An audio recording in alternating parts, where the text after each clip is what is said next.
Bonjour à tous et à toutes, bienvenue à vous chers internautes dans cette série d'interviews dédiées aux multiples univers des constellations systémiques. Pour la 21e interview, j'ai le plaisir d'accueillir Véronica Mandiola qui va nous présenter son jeu de cartes Systema, un jeu de cartes qui permet de consteller. Bonjour Véronica. Bonjour Oriane, merci de m'avoir invitée. C'est un très grand plaisir. Mais pour moi également, et je suis certaine que toute la communauté qui suit cette chaîne et cette série d'interviews va se régaler à découvrir ton magnifique jeu. Voilà déjà le boîtier, mais je n'en dis pas plus. Wouh. Alors, je te souhaite la bienvenue dans ma série Un univers de constellations et tu es la deuxième personne que j'invite dans cette émission qui a créé un jeu de cartes comme outil pour les constellations. Mais commençons par honorer tes ancêtres. Lequel aimerais-tu nous présenter et avec qui tu avais peut-être une relation particulière? Je pense que j'aimerais parler de ma grand-mère Mmh. je l'ai jamais vraiment rencontrée en tant que personne puisqu'elle est décédée quand j'avais seulement 4 mois. Et on pense tous aux dynamiques systémiques qui se déclenchent euh, si les événements pareils arrivent. C'est la grand-mère maternelle qui s'appelait Antonina. Et il paraît que je la rassemble beaucoup. C'était une femme qui a eu du punch, j'en suis fière, euh, qui, euh, qui souriait beaucoup. Donc, j'essaie aussi de toujours garder le sourire pour l'honorer, qui était très débrouillarde, qui a su s'occuper de sa famille au moment difficile parce qu'il n'avait pas une vie toute tranquille. Et voilà, souvent, quand je fais mon travail, je dis intérieurement, Babouchka, mamie, je fais ça aussi pour toi. Oh, c'est beau, c'est touchant et je la sens déjà présente avec nous. Elle doit être très fière de tout ce que tu apportes au monde. Alors, dis-nous un petit peu comment tu as découvert les constellations. Il y a des années en arrière, j'étais invitée par une amie à assister à un atelier de constellation, de quelqu'un qui est venu de l'étranger, de l'Ukraine, plus précisément. Voilà, aujourd'hui, on pense tous à l'Ukraine. Et ça m'intéressait pas, en toute honnêteté. Je dis, mais non, je sais même pas ce que c'est, je suis occupée. Et cette amie a tellement insisté pour finir. Pour moi, c'était plus facile de dire, OK, je viens que trouver un troisième prétexte pour refuser. Je suis venue et c'était incroyable, incroyable.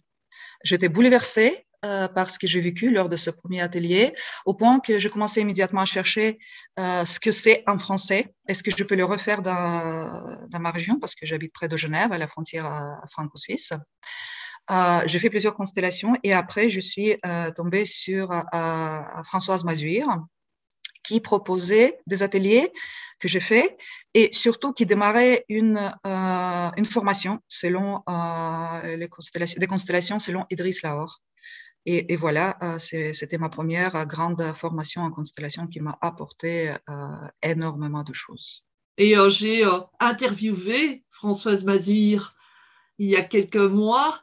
Et donc, tu es la deuxième interviewée aussi à être de l'école d'Idriss Lahore. Donc, ça me fait vraiment plaisir d'honorer également ce grand homme qui a apporté énormément à travers sa façon de voir aussi les systèmes. Qu'est-ce que ça a pu apporter dans tes accompagnements? Est-ce que tu étais déjà thérapeute, coach avant d'être constellatrice? Je n'étais ni thérapeute ni coach proprement dit, puisque mon métier de base, c'est l'enseignement. J'enseigne depuis 20 ans.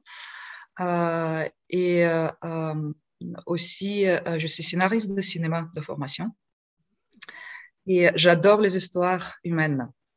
Donc, tiens, ça correspond bien. Après la formation que je suis à l'école d'Idriss Lahore, j'ai fait plein d'autres choses. Peut-être, je sais pas, quelques un millier et demi d'heures chez des différents constellateurs, avec la vision différente.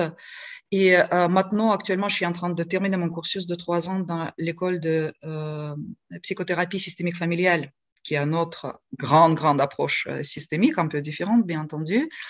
Et j'exerce depuis plusieurs années. C'est suite à cette découverte de constellation que je suis devenue thérapeute. On peut dire, j'ai diversifié mon métier parce que je continue d'enseigner à temps partiel, mais ma grande passion, c'est effectivement la systémie. Toi, les constellations, ça a été un énorme déclencheur à la fois dans ta vie personnelle et dans ta vie professionnelle. Oui, ça a changé ma vie personnelle, le travail systémique sur soi, et ça a changé mon parcours professionnel et mon chemin de vie tout court. Est-ce que ça a eu une influence sur ta manière d'enseigner quand tu es en relation avec tes étudiants? Absolument. Tout de suite, évidemment, le principe d'inclusion. Mm-hmm. Aussi la vision englobante et périphérique qui change, que je suis en contact intérieurement avec chacun de mes étudiants et que chacun doit recevoir sa place, sa juste place à chaque instant de travail en cours. Et le troisième principe que tu connais si bien, à donner et recevoir, c'est un échange constant. Je donne mon savoir, mais les étudiants, ils partagent aussi leur vision du monde, leur personne, leur passion pour la matière qu'on étudie ensemble. C'est la systémie dans toute sa splendeur. Ça rejoint très fort Marianne Franke, que tu connais peut-être, qui est une grande dame des constellations. C'est un peu aussi une grand-mère, hein, puisqu'elle est déjà là depuis plus de 30 ans, je crois, à pratiquer les constellations. Elle était directrice d'école et elle a d'ailleurs écrit un livre en allemand. Je ne sais pas s'il est traduit en anglais, mais en tout cas, il est écrit en allemand où elle parle de tout ce qu'a pu apporter les constellations dans son métier. Dans une école. Oui. Oui, je connais son travail. On peut même voir les vidéos en français. C'est fabuleux. C'est beau, hein, c'est magnifique. Moi, j'ai eu la chance de faire 3 jours de stage avec elle et j'ai été vraiment impressionnée et touchée par la sagesse de cette personne. Quelle chance. Ouais, hein, oui, effectivement. Elle est venue au Portugal, figure-toi. Ah, dis donc. Oui. J'aurais bien aimé vivre ça aussi, ouais. Oui, vraiment, c'était très, très fort. Et d'ailleurs, elle avait dit quelque chose de tout à fait incroyable, c'est qu'elle n'avait fait qu'une constellation pour elle, en lien avec sa famille. Je ne sais pas si elle avait d'autres constellations par rapport à d'autres thématiques, mais en lien avec elle et sa place dans sa famille et tout ce qui était en relation avec sa famille, elle avait fait qu'une constellation dans sa vie, alors qu'elle a facilité des milliers et des milliers de constellations. Donc, c'est intéressant puisque je lisais dernièrement quelqu'un qui avait fait des dizaines et des dizaines de constellations en lien avec sa famille et que finalement, les représentants, à un moment donné, ont dit est-ce que tu pourrais nous laisser tranquilles maintenant? Ça m'étonne pas. Ça travaille, c'est bon, tranquille, ça travaille. C'est impressionnant. Et donc, c'est une façon de dire aussi aux personnes qui suivent cette interview mais que les constellations, ce n'est pas comme des thérapies classiques. Ça ne demande pas de retourner à travailler sur sa famille, mais simplement de faire confiance au système parce que le système est capable de trouver ses propres chemins d'équilibre. Tout à fait. C'est pas pour rien qu'on classifie le travail en constellation parmi les thérapies brèves. Et c'est pas par rapport à la durée de consultation d'une constellation, mais le nombre de fois qu'on le fait normalement, une seule fois pour un seul problème. Parfois, on doit revenir là-dessus. Mais voilà quoi. C'est pas une thérapie qu'on suit d'une semaine à l'autre pendant des années, c'est sûr. Oui, et il y a peu de gens qui comprennent cela. Hein, donc, je suis contente que nous abordions cet aspect dans cette interview. Mais l'objectif de notre interview, c'est aussi de présenter ton jeu de cartes. Et dis-nous un peu comment t'es venue l'idée de créer ce jeu de cartes. Alors, je suis en train de le sortir. Je te raconte tout. Voilà, voilà. Je t'avoue que mon dada depuis une vingtaine d'années, c'est les cartes, les tarots, les oracles. J'aime bien. Pas forcément pour faire la divination. Bon, évidemment, c'est toujours excitant et tentant, mais tel que objet aussi. J'aime bien toucher, j'aime bien fantasmer sur les images que je vois, raconter aussi dans ma tête les histoires qui se composent au fur et à mesure. Et après quelques années de pratique de constellation, je me suis dit, tiens, ça me manque un outil précis, pointu, fait exprès pour. Parce qu'évidemment, on fait des constellations avec les cartes tarot classiques, par exemple, même avec des oracles. Et ça fonctionne. Bon, on sait que les constellations elles peuvent fonctionner même avec des bouts de papier. Oui. Donc, ça ne reste qu'un support, un outil. Mais je voulais un outil à mon image qui me parle. Et j'ai réfléchi pendant un moment, j'ai regardé qui pouvait faire ce projet parce que je ne suis pas artiste graphique. J'avais l'idée dans ma tête à quoi ça doit ressembler, quel type de représentation j'aimerais avoir pour travailler, mais je ne pourrais pas les créer, les images. Et après peut-être une année de recherche et quelques échanges, je suis tombée sur une personne absolument incroyable, Maxime Soukarev, qui est historien de formation et spécialisé dans l'histoire pré-chrétienne, plus précisément. Et ensuite, il a découvert en fait un grand talent artistique et il travaille dans le style un peu particulier et très, très puissant. Dans le livret qui accompagne les cartes, j'ai mis les exemples de son travail. Je vous montre. Oui, oui. Voilà. Et pendant 9 mois, on a collaboré à distance parce qu'il habite près du lac Baïkal, à des milliers de kilomètres, avec 7 heures de différence. Et je vous avoue même que jusqu'à maintenant, on ne s'est jamais rencontré en personne. Oh. Donc, voilà. Hmm. Et on a créé carte par carte. D'abord, au début, c'était difficile parce que pour les 2 premières cartes qui étaient père et mère, représentation de père et de mère, de la mère, ça a pris beaucoup de temps, carrément un mois juste pour 2 cartes, pour trouver tous les éléments, le style, les couleurs, le graphisme. Et après, c'était déjà beaucoup plus rapide. Et ensuite, donc, les 8 mois suivants, on a fait carte par carte. Par exemple, voilà, je vous montre la carte de la mer, la toute première qui est apparue sur le site de cartes. J'ai mis quelques croquis pour montrer le processus créateur, où on a réfléchi à chaque élément. Il n'y a rien qui est mis au hasard. Les formes rondes, les poissons, les jarres, petites fenêtres, etc., etc. Côté lumineux, côté sombre, on peut dire côté exposé et côté caché. Je suis certaine que vous comprenez ce que ça veut dire dans notre pratique. Magnifique, 9 mois, comme une grossesse finalement. Exact. Je me suis dit, tiens, c'était pas prévu. J'espérais que ce sera plus court. Et encore, voilà, je pense on a bien bossé. Wow. Et du coup, le jeu est composé de 60 cartes. Il y a des cartes qui représentent les personnages de notre histoire. Concrètement, nous, il y a une carte pour le client qui représente le jeu sur la boîte. Donc, juste pour vous expliquer quelques pensées, parce qu'après, je donne pas l'explication très détaillée dans le livret en laissant la liberté d'interprétation. Mais ici, j'imaginais comme un trou de la serrure avec ce silhouette humain qui, à l'extérieur, est en connexion avec le tout, l'univers, et à l'intérieur, il porte son histoire familiale et l'histoire de ses parents. Et donc, on a les cartes pour père, mère, les enfants non nés, les grands-parents. C'est des cartes vraiment notées comme ça. On a 2 séries des ancêtres, 7 hommes, 7 femmes. Et chaque carte dans le jeu est différente. Et on peut les utiliser juste comme n'importe quels ancêtres. Par exemple, je vous montre cet ancêtre-là, ancêtre homme. Et à chaque fois, voilà, les 6 autres, ils sont là. Mais en réalité, ils représentent toute la lignée. Mais c'est juste un qui se met en avant parce qu'on a besoin de lui.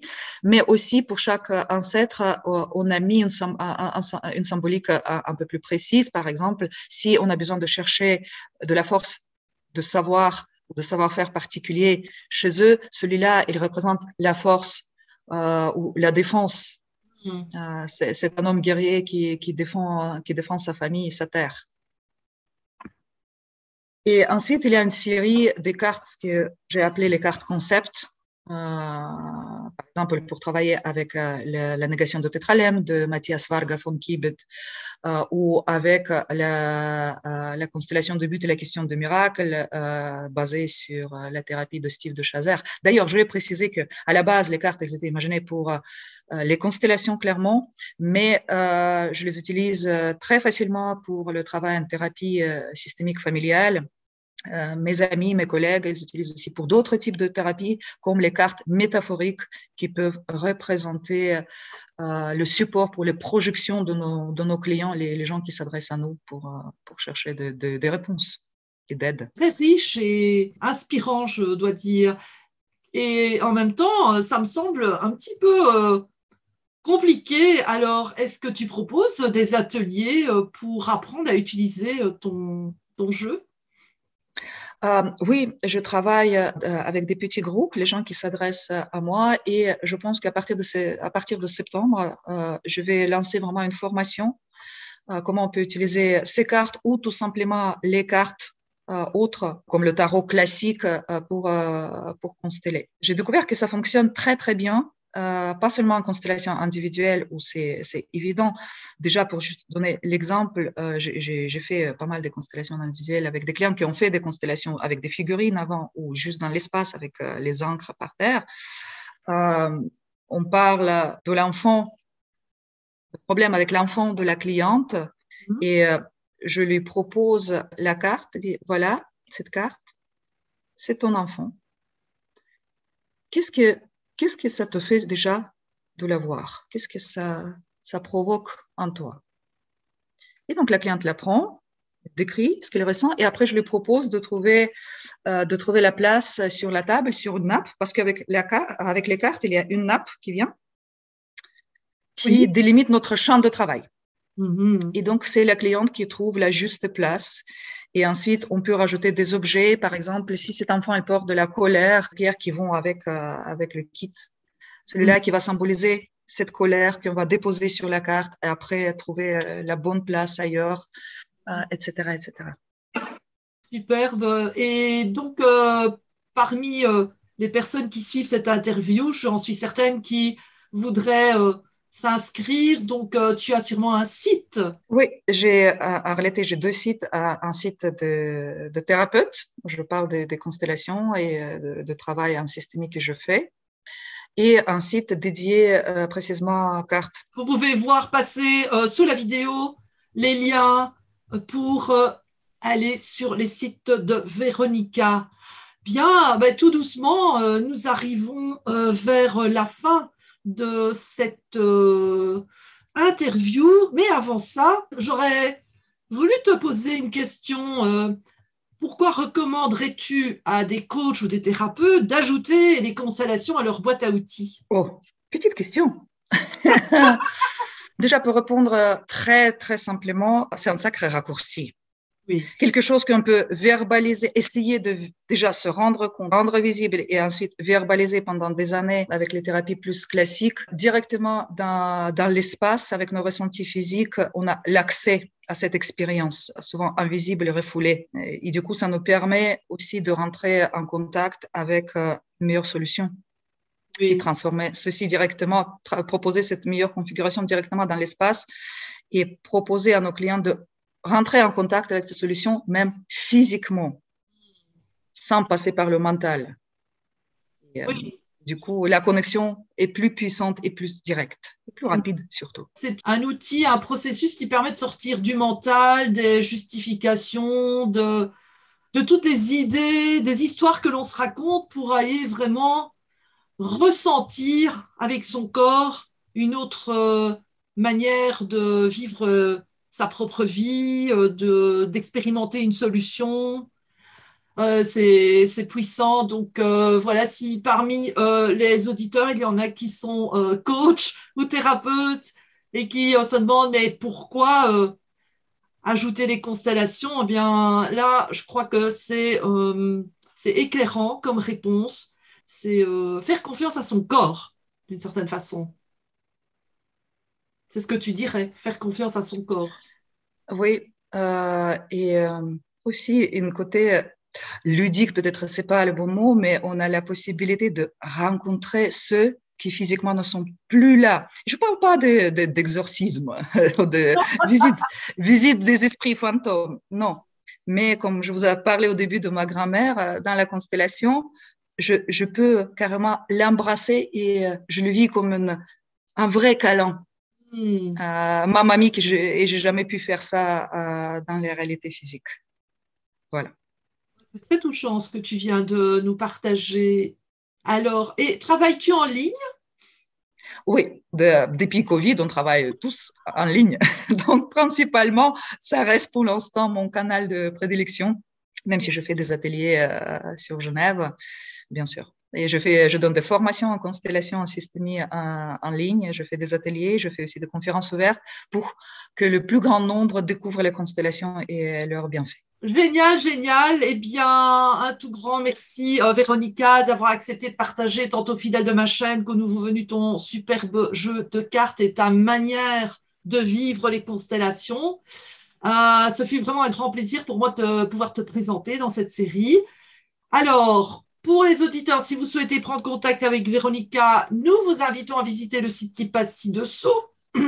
Et Véronica, c'est le moment pour un message spécial pour nos auditeurs. La petite perle, qu'aimerais-tu leur dire? Oh, on a envie d'habitude de dire beaucoup de choses pour que les gens ils soient plus dans la vérité et dans le bonheur. Je cherche les mots justes et courts pour résumer. Oui, n'ayez pas peur d'être vous-même. Cherchez votre vérité, cherchez votre essence. Parfois, ça fait peur, parfois, c'est difficile, mais ça en vaut tellement la peine. Magnifique, magnifique. Alors, si vous avez aimé cette vidéo, nous vous invitons également à vous abonner à notre chaîne YouTube, à activer la petite cloche pour être informé des nouveautés publiées, surtout à partager cette vidéo avec vos amis. Pourquoi? Pas pour Véronica, pas pour moi, mais pour vos amis, car ils sont probablement en recherche d'une solution, d'une piste, d'une inspiration et je suis certaine que cette interview pourra les inspirer.